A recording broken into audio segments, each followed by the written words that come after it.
सांगोला तालुका कोळी समाजाच्या वतीने अमोघ सिद्ध कोळी गुरुजी यांचा सन्मानपूर्वक सत्कार। संघटन कौशल्याच्या जोरावर तसेच शिक्षकांसाठी काम करण्याची धडपड व पाठपुरावा करून काम यशस्वी करण्याच्या प्रयत्नामुळेच अमोघ सिद्ध कोळी गुरुजी हे शिक्षण समितीच्या जिल्हाध्यक्षपदी विराजमान। शंभू माने सांगोला तालुक्यातील घेरडी गावचे अमोघ सिद्ध कोळी गुरुजी यांची सांगोला तालुक्याला व समाजाला पहिल्यांदाच शिक्षक समिती जिल्हाध्यक्षपदी निवड झाल्याबद्दल सांगोला तालुका कोळी समाजाच्या वतीने शाल, पुष्प, गुच्छ व फेटा बांधून सत्कार।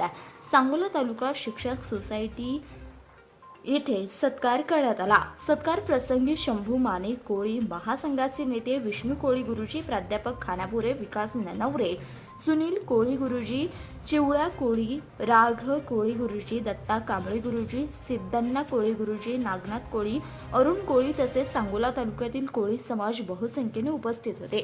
सांगोला तालुका शिक्षक समितीच्या जिल्हाध्यक्षपदी माझी निवड म्हणजे संघटनेने दाखवलेला विश्वास तसेच सांगोला तालुक्यातील शिक्षकांनी एकजुटीने दिलेला पाठिंबा यामुळेच मला हे पद मिळू शकलाय।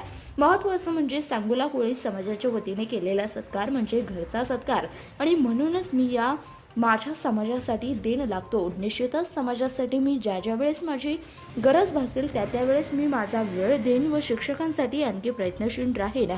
त्याचबरोबर मी जरी जिल्हाध्यक्ष झालो तरी माझ्या रूपानं हे सर्व शिक्षक जिल्हाध्यक्षच असतील असं मत अमोघ सिद्ध कोळी गुरुजी यांनी यावेळी व्यक्त केलंय। धन्यवाद। प्रतिनिधी शशिकांत कोळी, CBS न्यूज मराठी, सांगोला।